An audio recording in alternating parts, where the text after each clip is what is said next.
Good morning. Welcome to beautiful Fredonia, New York on this May 8th, 2024. Today is a workshop here at Fredonia Village Hall beginning at 9 a.m. Please rise for our Pledge of Allegiance.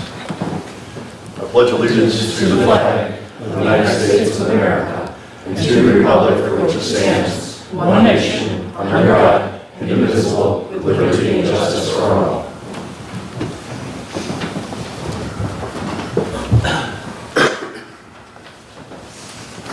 We have a guest today. We originally on the schedule had New York State Department of Transportation. They're going to be coming in to discuss the plan to resurface Route 60 and the changes. Route 20. It's somewhere between 0 and 8, but it's really good at Route 20, and that will begin sometime after January with some pretty significant changes that will help the traffic flow and also our residents be able to get back and forth safely. We do have a guest this morning from the electrical board to address us. We want to welcome Christine. Hi, thank you for allowing me to be here. I'd like to speak with you about some changes we'd like to make to the bylaws of the village. I have a handout for you folks, and I'll make this as short as possible. Thank you. I'm going to have two. Thank you.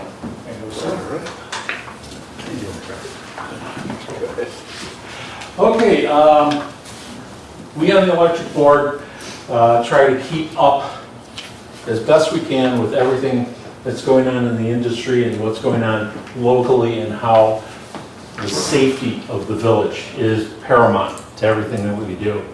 The first item of business would be we would like to change the bylaws to ask for a two-person identification, as in if you're going to own a company to do electrical work in the village, you have to have a master's license. That's what we have right now. But the people that work under them, they will also have to have the next step down certification, which is a journeyman certification from the ICC, the International Code Council. And that will be a way to identify that if somebody's coming into your house, they're coming in and doing proper work. They're not someone who, hey, I watched Google the other day and I know how to put that in for you. Ouch, okay, that hurts.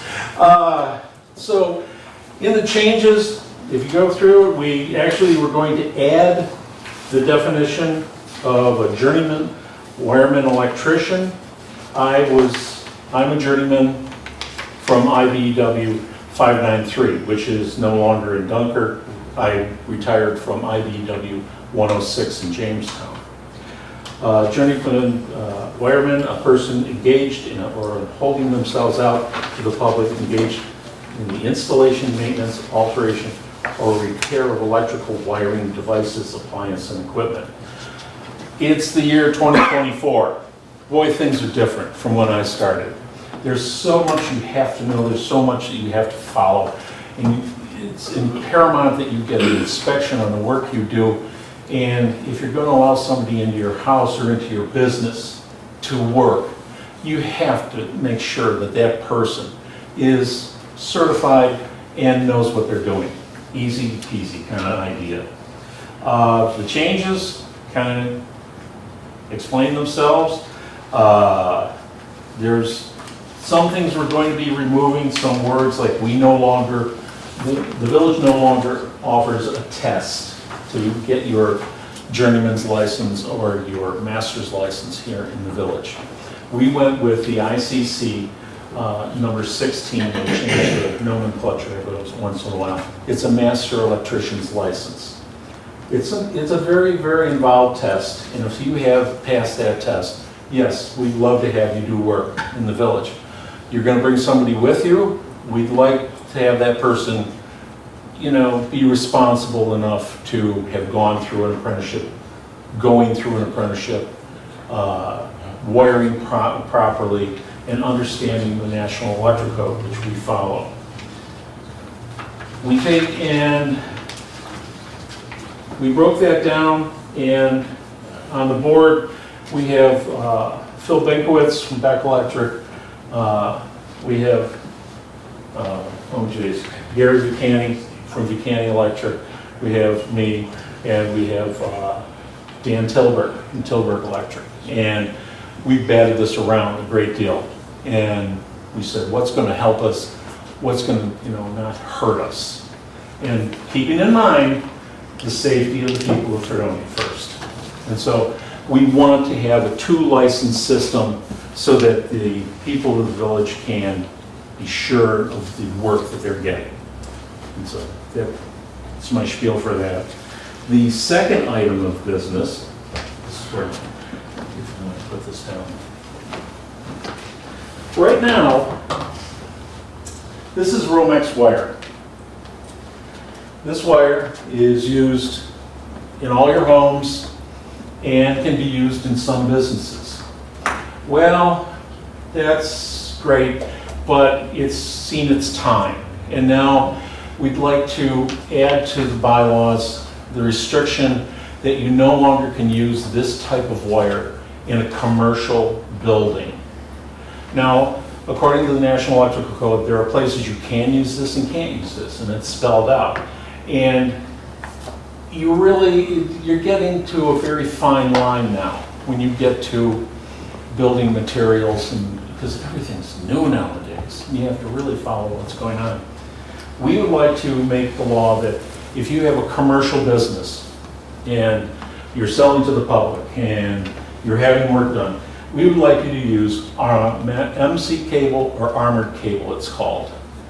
Now, in order to use this, you have to know how to use this, which follows along with a good apprentice, good journeyman, good master. And the thing you'll notice, you can't probably notice, but there's a little cut. You have to know how to install this wire. And basically, you make a cut. I don't know if you've ever seen anybody crack one. It's so inappropriate. It's the wrong way to do things. And so you make your little slit with your proper tool, and you've exposed the wires. You'll notice that there's a waterproof protection for the wires. And then you have your individual wires wrapped together, and they're properly protected. Questions? I have a couple. Yes. What will be the impact to contractors now if they have to have a journeyman? How many contractors are going to have to go out and find one or get their current assistant to pass the test? None. They all have them. They all have. They all have them. Okay, it's just so we're just adding the definition. Right. We're adding to the definition. We're asking, okay, if you're going to be a master electrician, have journeyman work underneath you. A journeyman's been trained and has graduated from an apprenticeship. The apprenticeship is below the journeyman, and that is someone who is working and learning the trade, working right along with the master, and they will be guided. And then below that, you might have some companies that have laborers for ditch work, for just moving stuff around. And so we're covered. Okay. Everybody's comfortable with that. What is the price differential between this and that? You're looking at a price differential of about 5% higher for armored cable. This wire, I don't know if you've done work or if you bought a roll of 12-2 NM wire. It is brutally expensive. When I was started in 1968, a roll cost $12. Now it costs $158. So that's expensive, but a roll of that wire is only about $200, $186. So it wouldn't significantly impact the cost of construction? No. Okay. So anytime, obviously, that a new commercial building is constructed, that would then need to be placed. How are we getting what's already existing to kind of start converting over to that?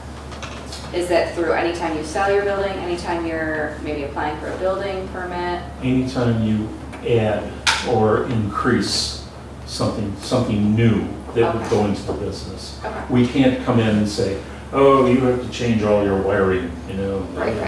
We're not dictators. No. So you don't have to update it. No. But if you're going to replace something, you go to this kind of wire, so. What is the current supply and demand of masters and journeyman electricians? Wow. I'm doing the cheese factory over in Franklinville. I've been up to the stadium doing temporary services, and everybody's looking for work. Everybody is looking for someone who is good at what they're doing, and someone who's knowledgeable. There's just such a demand. It's unbelievable. You can't find anybody. And applies to both journey and master, Oh, yes. and probably apprentice as well. Apprenticeships are kind of interesting. You can tell if an apprentice is going to be good if they show up on time, if they show up, if they can put their phone down, if they can articulate what they're doing and so. But the demand for labor is just skyrocketed. Does BOCES have this type of training at all? I taught at BOCES for 20 years. We taught electronics and electrical trades and electromechanical. There is a program up here that is electrical trades. There's not one over in Asheville where I taught, but they're starting to pop back up, and they're becoming quite popping up. And so, Does JCC do anything with that? JCC has a great program for getting you to the stages where you're almost ready to take the test to be a journeyman wireman. And so, like when we went back and we gave up trying to give the test because there was always something that had to be added, something that had to be looked at, something that, you know, nobody installs knob and tube anymore. You know, thank you. Although, I got nothing bad to say about knob and tube, it worked really good. No ground. Yeah. So, you leave it alone, everything's fine. So, but No, Job Corps has a program. Job Corps has a program. The unions are just searching everywhere for good candidates because they make good money. They make very good money. Job Corps has an excellent program up there. I've spoke up there, and they're looking for people everywhere. Thank you, Chris. All right, thank you. Appreciate it. All right. Good to see you. So I Thanks guess, for the work you do for the community. Thank you. Thank you. so I guess we'll just pass this along to the attorney stuff, or are we, Oh, yes. yeah, Yeah, we'll have to go before the attorneys first for the resolution, and then we'll bring it up at the next meeting. Your greatest source of help is the attorney. They tell us that all the time. I know they do. My big sister's an attorney. She tells me that all the time. Are you able to email this change page to Anne Marie so she can forward it to the attorney? That would be great. Yes. Thank you. Excellent. It's on file with the department over here. Okay, I can get it then. Who's that one? Okay. Yes. Upcoming resolutions, the resignation of police dispatcher. The second would be volunteer fireman banner hanging permission for their annual fundraiser. Hold on, back up. Yeah, is there a list? Yeah, for I've gone dispatch? through the list and sent out campus letters already. so- okay, perfect. Fredonia Italian Heritage Festival. Resolution pending on our budget transfers. Highway school approval. Abstract 714 through 716. And police patrol vehicle, which was already approved for the upcoming budget.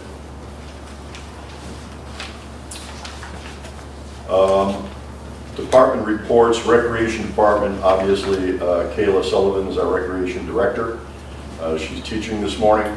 All the applications for counselors have been accepted. Interviews have already been done or are underway. And if you're chosen, you should be getting a phone call shortly. Our police chief, busy weekend, so he is in the investigative mode today. Fire department. No, the only thing I have is the list, and I canvassed the list for our long-time open position. So we'll be doing interviews hopefully next week. There was only 2 that are paramedics, so we'll interview them before I deem the list ineligible and go another route. Okay. Code enforcement officer. I got a letter of intent on, the mayor, the board did too, on a solar project. It's at the end of Clinton Street. Great location for us. It was really, it's in the middle of nowhere. It's on the border of town of Dunkirk. The only question I have is it's got 2 easements that cross the national grid I have. So I'm not sure how that's going to work out, because it's actually landlocked property. So they will need a lot of approvals, and but it could be a good project.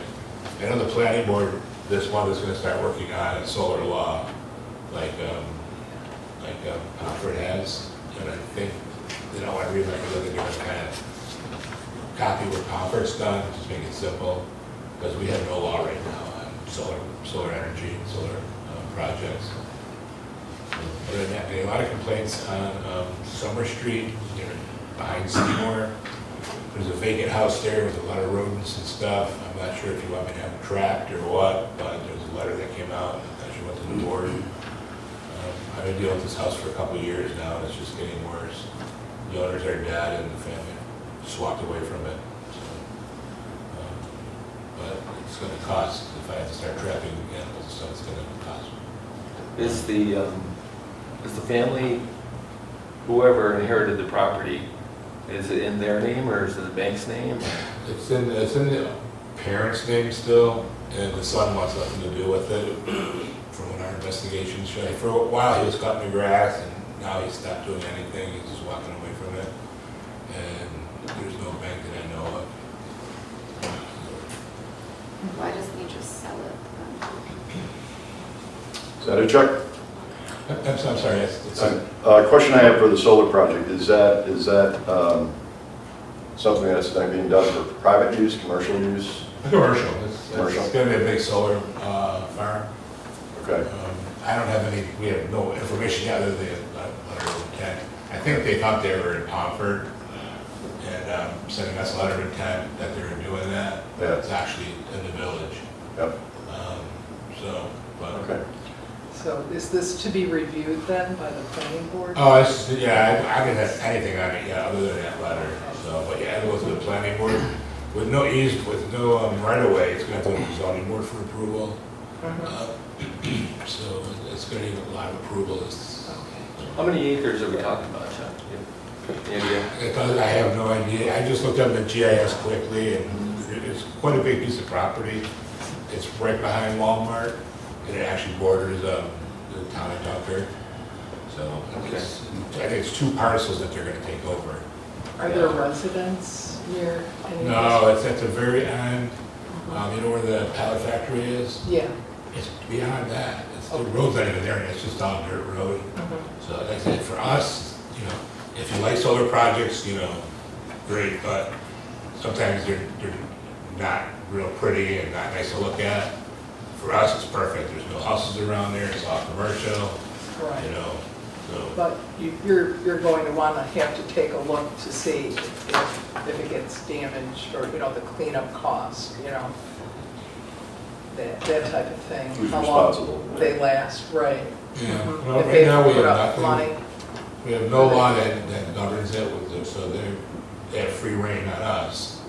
So hopefully the planning board will get something going fairly quickly. So how does that work then? So, Well, the planning board or the zoning board, whichever one, or both, can put restrictions on it. And I know there's language out there for if they're ever, right. are discontinued.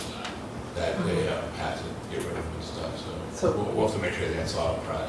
So you're looking to get more information from them, it sounds Oh, like. yeah, I've got nothing other Yeah. than a letter. Yeah. That's it, so. Do we know what they mean when they say they've commenced the development process? And I haven't even talked to anybody yet. Okay. We got this in the mail, and that's the extent of it at this point. Yeah, I mean, Yeah. and it seemed like it was almost sent to the supervisor next door by mistake, and then they corrected it and sent it to us. I think they thought maybe it was Pomfret's project. So they can't move on it, right? I mean, Pomfret? no, the solar. Oh, no, they can't do anything about it, no, they're gonna. Brian Luce has a copy of the letter, so. Okay. Yeah, they gotta go Good, through planning and good. stuff. Like I said, right now, we have no documents, no plans, Right. nothing. Yeah, we might want to ask Brian to call and see if they actually have commenced the development process. No, they haven't. Yeah. No. They haven't. Brian, I would have known. I talked to their receptionist already, they've got someone calling me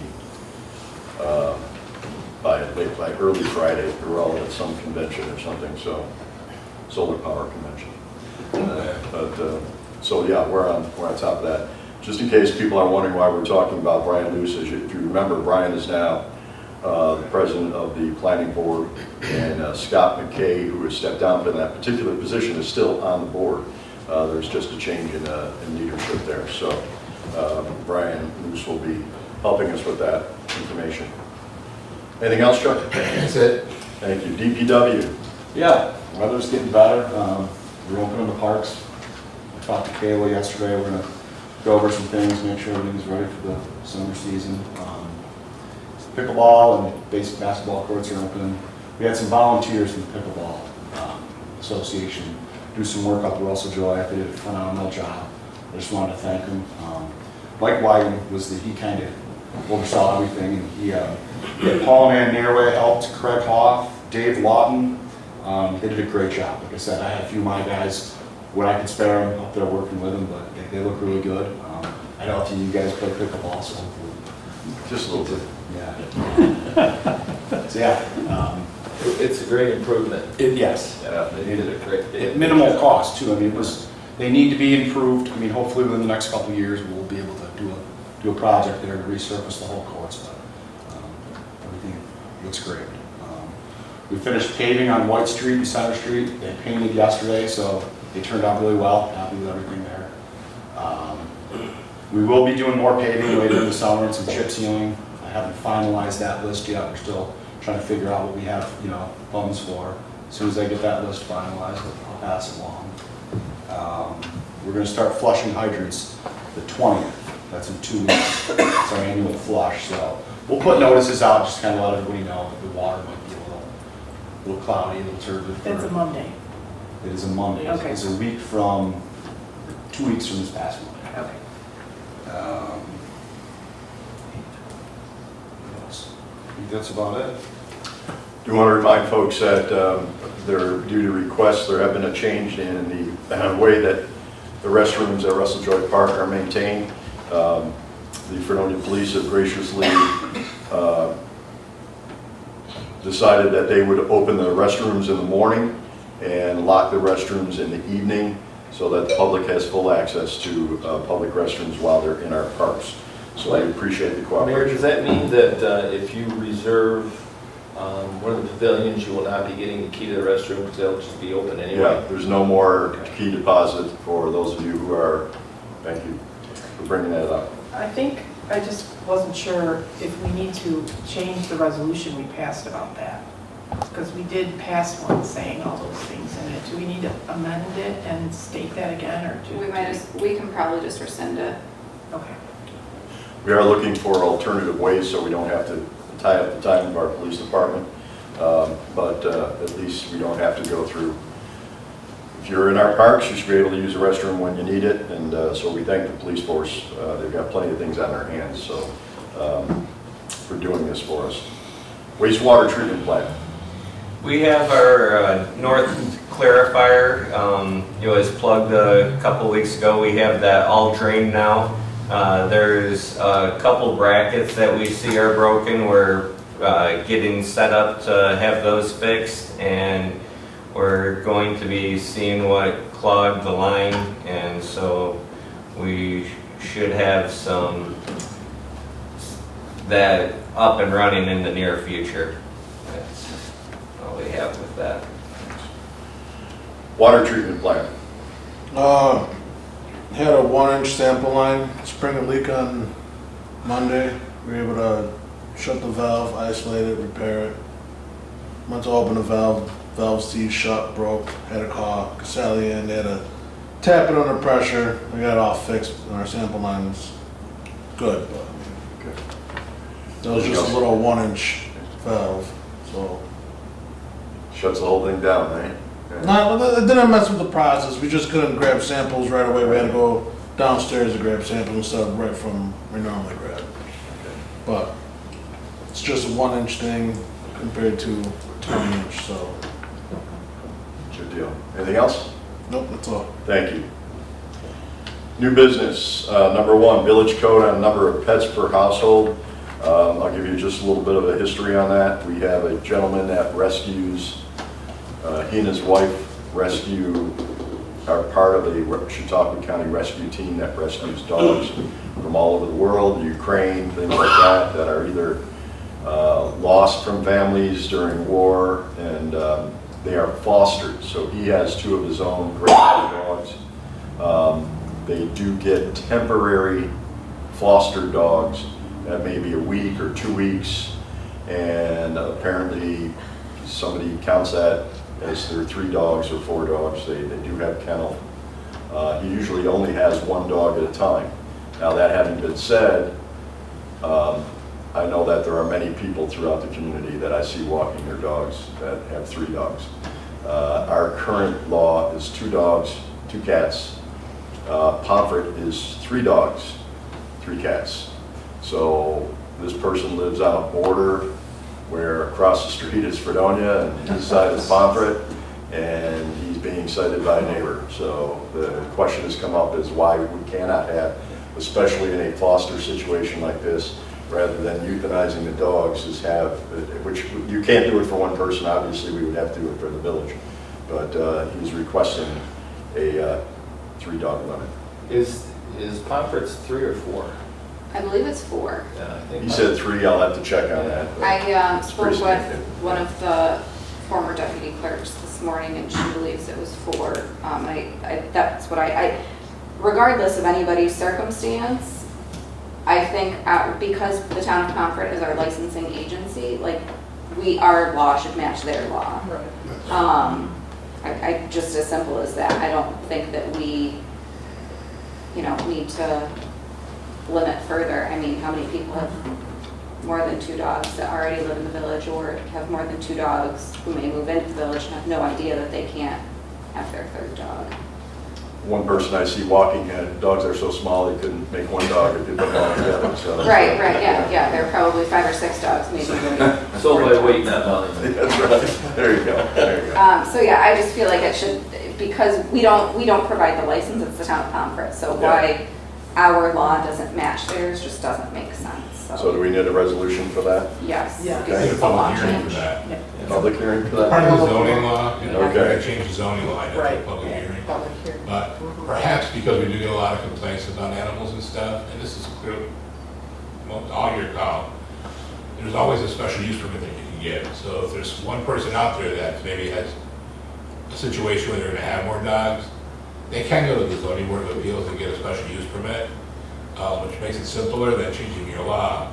Because I'm sure we had two dogs and 2 cats for a reason, and but it's up to you however you want to handle it. I think if we just change it to match whatever the town of Pomfret is,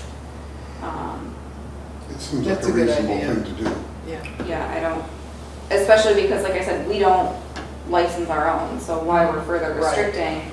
So we're restricting, but have really no way to fully keep track of it. Well, we can enforce it, but like no way Well, to you really don't fully know. keep track of it because we don't Because they get the license them. license. Yeah, so I did have a question. Recently, I was showing one of my apartments to a student, and she told me she had a snake.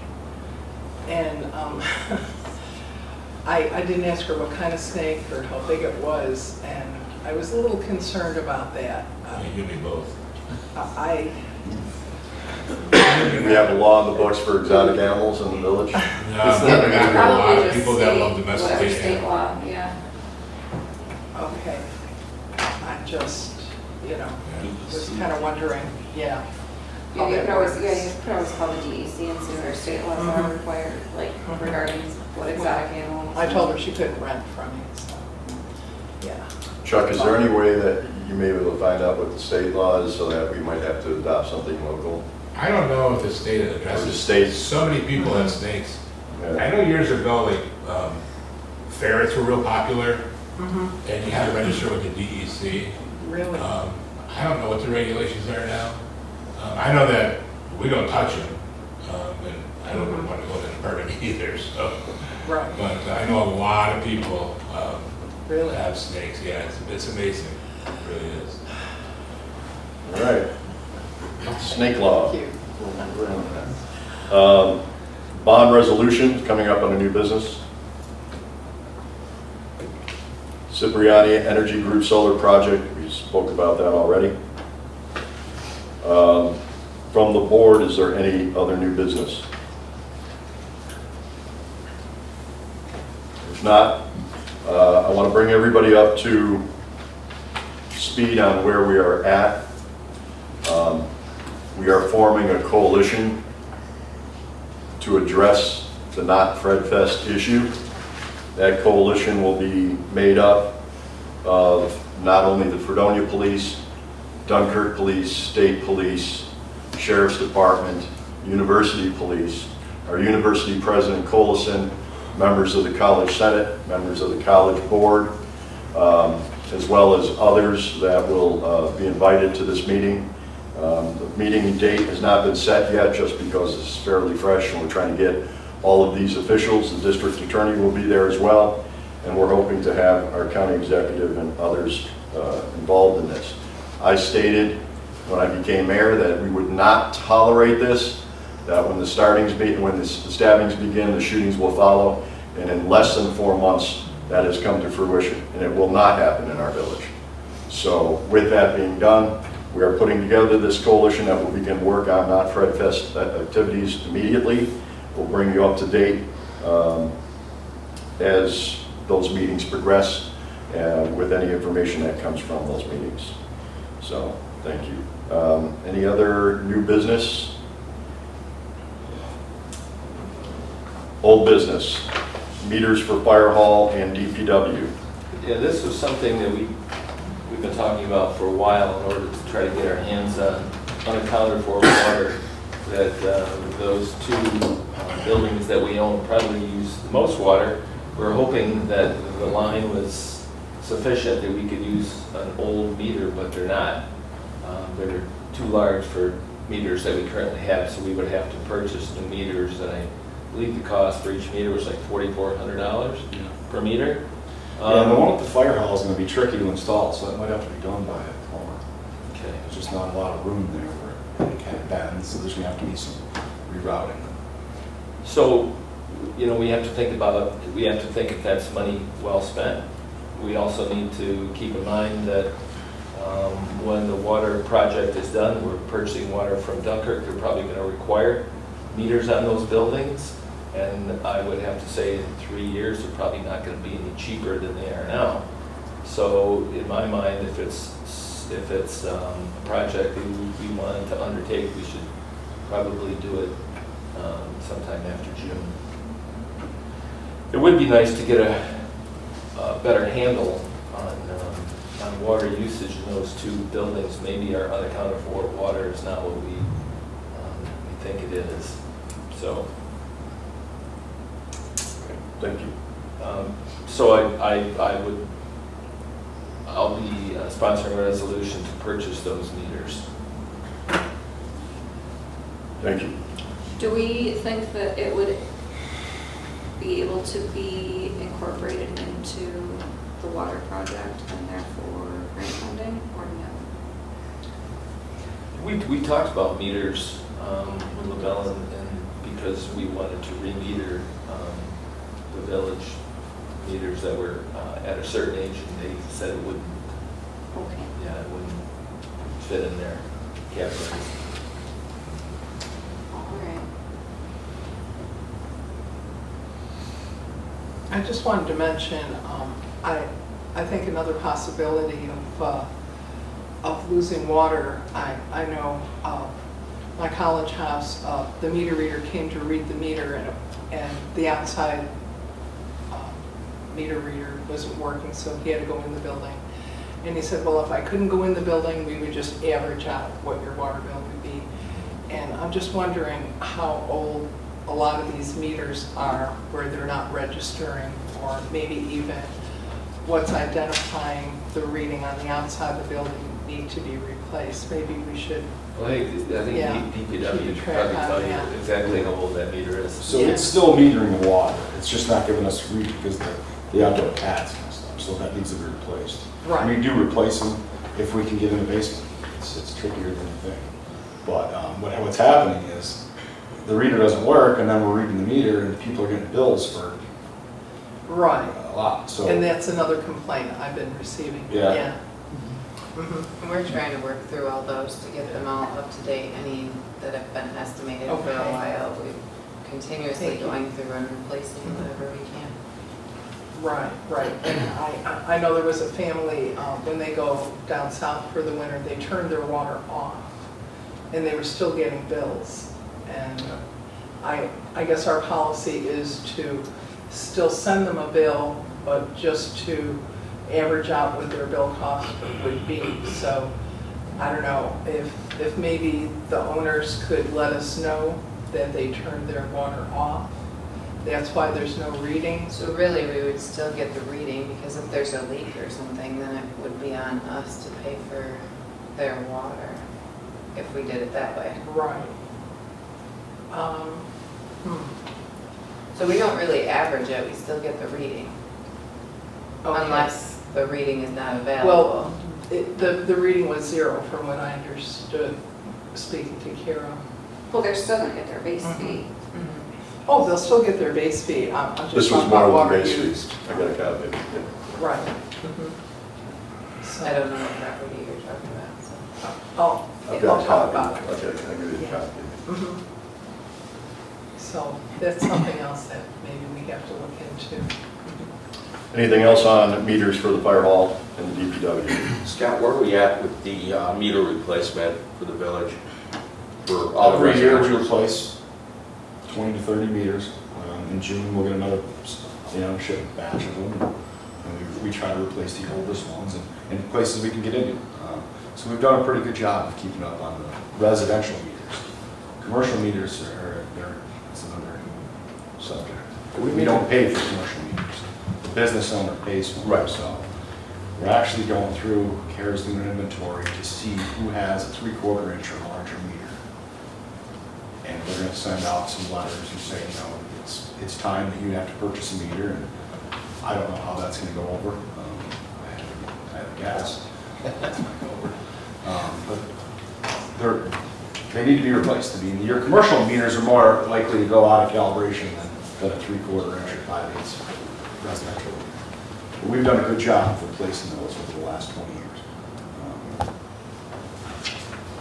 I think the problem lies in the commercial meters. That's where your hotels, your restaurants, they have a bigger line, they're using a lot more water, and they need to be replaced, they need to be updated. And I think we've had that conversation, and I believe we came down on probably 75 businesses or so, something in that neighborhood. Yeah, so we're working on that, some sort of method to let these people know. She's doing an inventory to see exactly who, she's got to go into every account to see what size meter they have. And in that list, I think she's almost complete with it. So, And will that, or do you know how old those are? I mean, some of them could be 70, 80 years old. Is there any way to tell without looking at them? There is now, the ones we replaced, we put the year it was replaced in the computer, so, 75% of the meters have the date in the computer, but there's some older ones that need to be updated. All right. Okay. Next, I had a chance to talk to Mark at Fredonia State the other night during my performance at Made in Mayhem, which you see the standing ovation. It was a lot of fun. They went to buy new chairs? Yeah, there you go. Man, he was asking about the piano in Barker Common. And in fact, for those of you who are unaware, there's a piano that sits next to the gazebo. It's also part of the art department's project as well. So they have a few more that they would like to, they didn't give me an exact number. I'm sure whoever put this in will give us some information, but they would like to have some more around, especially during the summertime, to not only show and promote the arts program, but also the music program. So pianos in Barker Common. Yeah, we approved it last year, and there was no ending date on it, so we're assuming it's just a continuing project.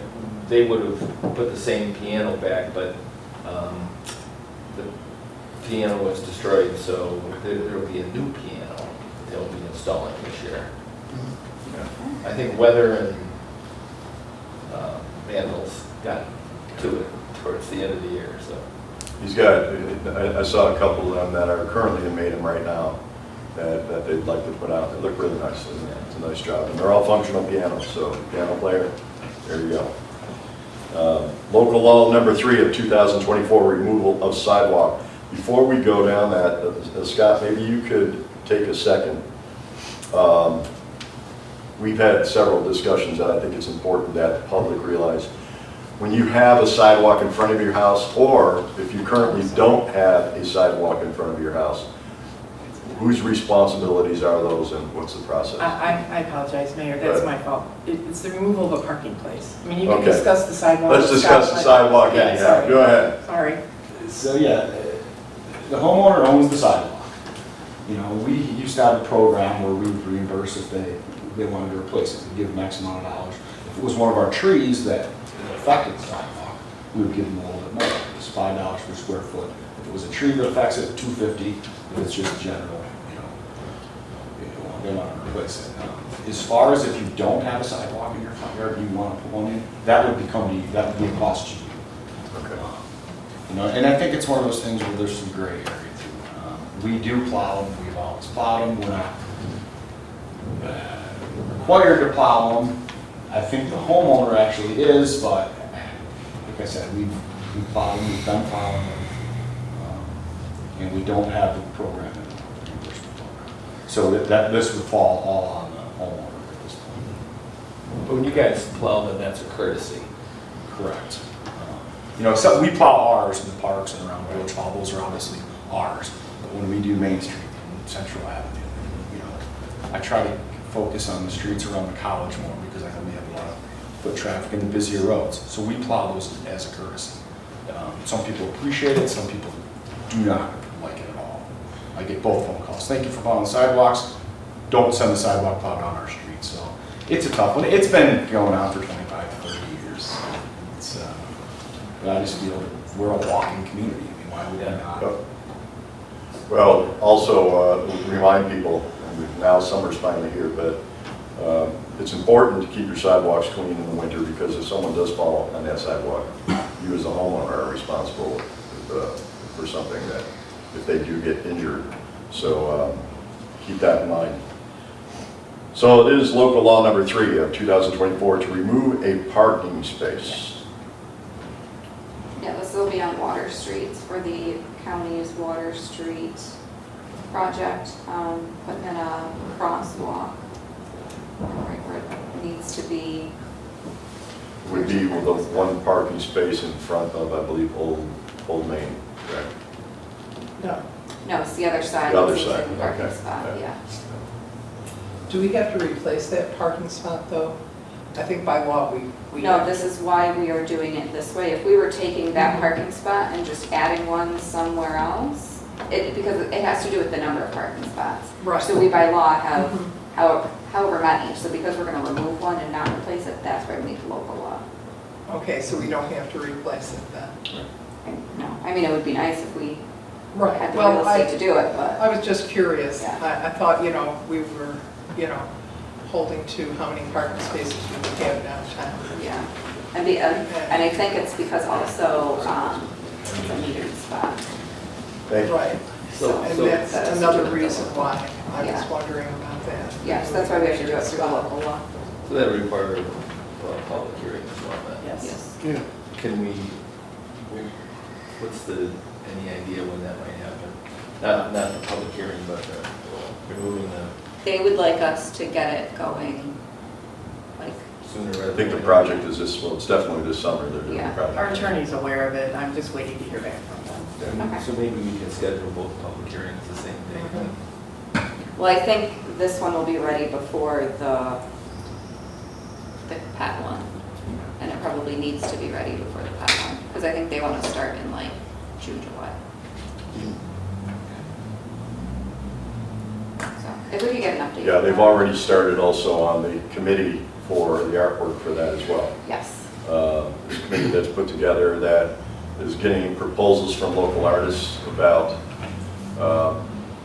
just to bring people up to date. They're putting together a safe crosswalk with painted bump outs. And the reason why they're painted versus the bump outs that we had on Main Street, or Route 20 as we call them, is because if we need to remove those, it's simply painting over the artwork if we feel that it's not safe for traffic, or we just decide that we don't want those.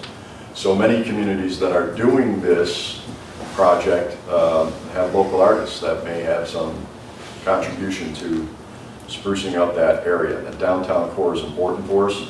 It's obviously, when I say entertainment, I'm talking about retail, our restaurants, our bars. A lot of our services are downtown, so this is part of sprucing up our downtown. So there is a group of people that have been chosen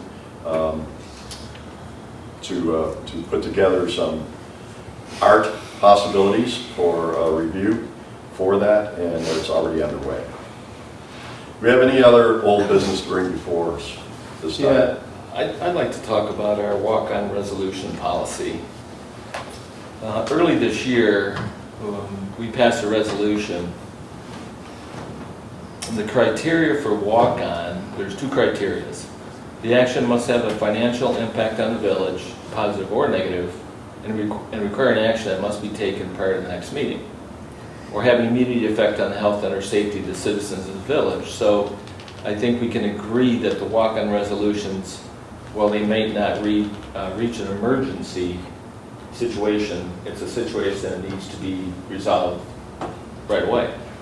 So at our last meeting, there were two walk-on resolutions, and one got a nay vote because there wasn't time to review it. Walk-on resolutions by nature aren't going to provide us with a lot of time to review it. That's just the nature of a walk-on resolution. So if every walk-on resolution is going to come with a nay vote already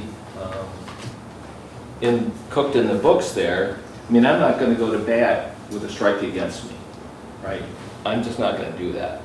So in my opinion, we either need to change the criteria, abolish the walk-on resolutions altogether, instead having a special meeting where we can debate the walk-on resolution.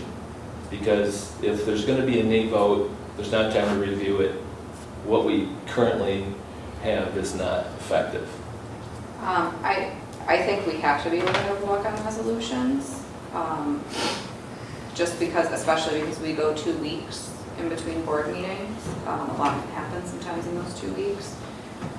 But I think if somebody feels like they haven't had time to review it, I think we can then have a discussion then before the resolution is passed about why we need to have that resolution specifically and why we need to have that resolution passed that meeting. Yeah, I mean, and sometimes walk-ons, we have a little bit of foreknowledge, but not always. Yeah, I think if we're just open to having that discussion, then, you know, kind of not stopping the board meeting, but pausing the passing of resolutions to have the conversation and then carrying on, I think that's fine. Well, Why as- haven't we done that in the past? Because nobody's said, hey, can we talk about this? It just seems to me like we, we've been getting hit with a lot of walk-on resolutions lately too.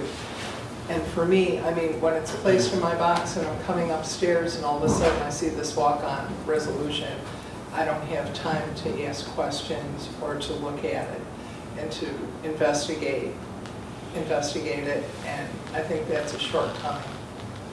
I think we're having so many more because we were meeting every week. You know what I mean? So there was a lot of times where stuff came before us that Monday or, that day or the day before, and we could say, all right, well, we can talk about it today, but it can wait a week, where most stuff that we're getting as walk-ons now can't wait 2 weeks. I think that's the problem. We have the workshop on Wednesday, we have the meeting on Monday, and there's a lot of time in between there that you can have walk-on resolutions. And to me, I would rather have the workshop and the meeting on the same night. Well, if we're getting a walk-on resolution after the agenda has already been prepared and sent to us, is there normally a time where that resolution can be emailed to us? Or is it usually right before the meeting starts? It's different also. It's different? Yeah. If I can make a comment, part of the reason why I did separate the workshops is because even when the workshop was held the night of the meeting, we were getting a lot of things tabled and pushed down the road. So it's not going to change whether we hold the meetings. I'm not changing the workshop. So it's a situation where that is part of the reason why I changed the workshops in the first place. There was too much kicking the can down the road. It was an easy, I'm not saying your situation last week. I'm saying in the past, it was too easy to sit here and say, I didn't read this, I'm not ready, I'm not voting on it. And I'm waiting again before it gets to that point. I'm not pointing that out to the last meeting. I'm just saying in the past. Well, it's happening regardless. Okay, exactly. So moving meetings isn't going to change it if it happens regardless. There's also a difference between not voting on something and voting no. There is a rule that applies to that. Okay. Well, Trustee has to have I a just very, feel yeah, that, good excuse to I not just vote. feel that when it's presented to me in my mailbox before I come upstairs, that is not enough time. Well, it's enough time for you to vote on the second one, though. I mean, you voted yes on that one, so I guess Well, that's the because I could conclusion. understand that one, John, You and I didn't didn't have as understand many why we questions. were transferring funds or the reason that had to happen? You're going to debate how I'm thinking? No, Is- I'm is just that what you're asking doing now? why you found Yeah. one understandable and one not. That's how I felt. Because that's we how I transfer felt. funds all the time, As and a it's always trustee, for the same I'm reason. able to do that. Yes, you are. Yeah, right. And I can make sure that it gets emailed as soon as I get it, if that would help, yeah. Right. Sure. I just thought that conversation needed to be had. Yeah. Anything else under old business? I was just wondering if everybody had a chance to look at the handbook. I know yesterday I sent out the financial one, so I doubt that one's been reviewed, but Oh, go ahead. I have one more thing when we're done with that. so I'm just wondering if there's any questions, anything that I can answer, thoughts? I have to be honest, I have not reviewed it yet. I know.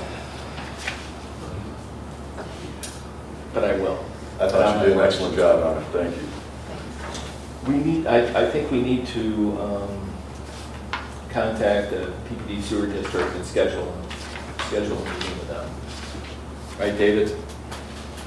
We were going to talk to Pierre and have him come in and explain to us his math. I can call it that today. Okay. That one's on me. So I'll give Pierre a call today. So Pierre, if you see this before, you can call. Take my call. Anything else under old business? Otherwise, I'd like to call a brief executive session to speak to the board on upcoming discussion that I have to have. It's not employee related, but it's more related. You have to say what it is, Yeah. 5 reasons. Not for a test situation. It's under investigation, so I'll take care of it. It's a police matter. All right. It's a police matter, then I would Yeah. say. I'll make a motion, we enter an executive session. Second. Trustee Esperson? Aye. Trustee Brockway? Aye. Trustee Syracuse? Aye. Trustee Wendell? Aye. Trustee Twitchell? Aye. Thank you, ladies and gentlemen. Thank you, David Fricken, once again, for recording this. It will be on YouTube